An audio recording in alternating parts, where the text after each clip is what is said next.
Hello and welcome to another episode of Lordsplodge Gaming. This time we're going to take a look at Castle Panic from Firesdie Games, the cooperative board game where you have to defend your castle from hordes of attacking monsters. Well, let's have a look at how the game sets up and plays, and I'll be back afterwards to give my thoughts and conclusions.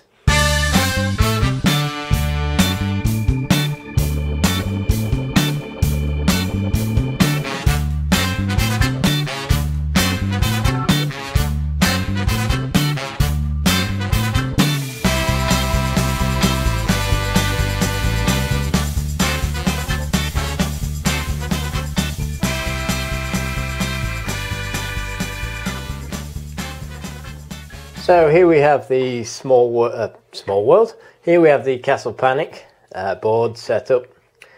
The inner castle pieces here, which I'm knocking all over the place, but there you go. And the outer castle walls there. And you set it up. Oops. You set it up so there is 3 goblins, 2 orcs, and 1 troll. I'm just going to here, take it from the bag, and you'll roll to see where each one of those is positioned. So you roll a 4, and if we look at the board, you'll see that around the edges, zoom in, all numbers, so 5, 6, 1, 2, 3, 4 and 5 again.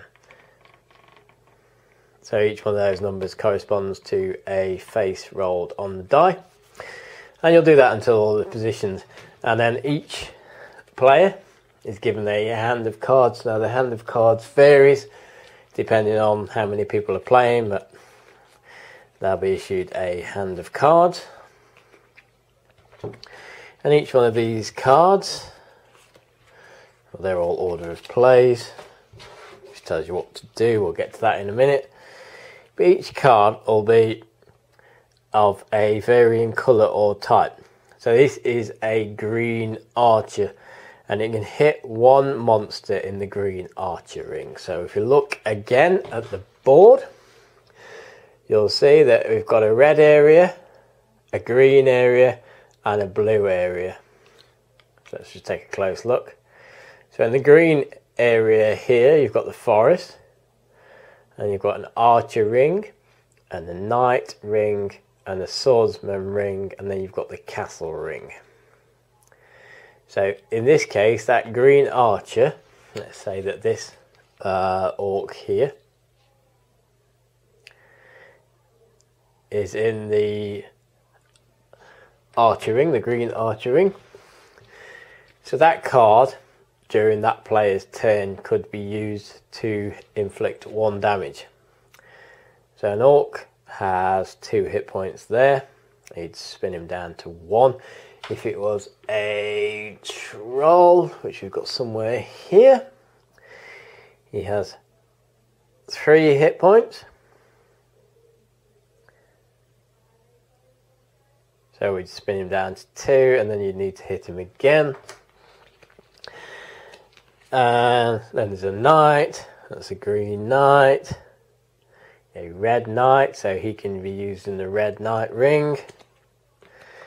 This is a special card, it's got the castle symbol, so drive him back, and that means move 1 monster back to the forest ring, down here, from the castle. Now you can cast that out anywhere, so archer, knight, swordsman, any row, but the castle symbol on it means you can use it inside the castle ring. So if you've got a monster inside there, we'll cross that bridge later when we get to it. So swordsman, red swordsman. Here you've got 45 wall, which lets you put this token on an outer wall, which will essentially give that wall 1 more hit point, because if a monster hits it, you'll take that off first rather than the wall. And there is also missing, which means you don't draw any tokens, brick. Now brick and a mortar played together will let you rebuild one of these outer walls.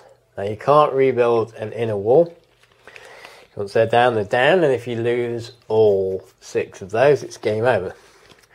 So the order of play is you'll draw up to the number of cards, depending on people, and you can discard and draw a new card from the draw pile if you want. You can trade cards with other players. You then play cards, then the monsters move, and then at the end of each person's turn you draw 2 new monsters. What you do from a cup where you can't see what you're drawing is you'll pull out 2 new monsters. For example, here we have a goblin, and you'd roll the dice and that goblin will be placed in the forest ring, in this case number 5. Now here the other card we drew is a draw 4 monster token, so what you do is you discard that and then you get another 4 tokens. So you could have something like this, which is all players discard 1 card, or a boulder, which you roll the dice and it comes in on that and it travels forward and it will kill any monsters in its place until it hits a wall. So in this case it hit this outer wall, there's no monsters in the way, and then go. If there was a clear path, so if it came in from 3 and that wall wasn't there and that castle wasn't there, it'd go through and knock out this one here, and then if that one wasn't there, like this, it'd go all the way across and off the board. Now if there's monsters this side, it'd go through and kill them all, same if it went the other way. This one's plague. That means players lose all night.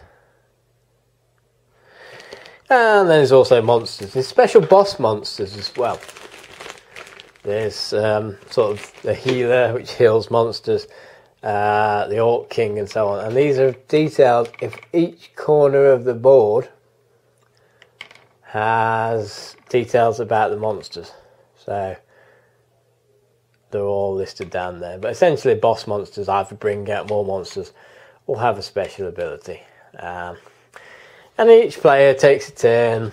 And if this bag is empty, that's the bag that you're drawing them out that you can't see, so your cup is empty, and you've still got inner walls, then you win.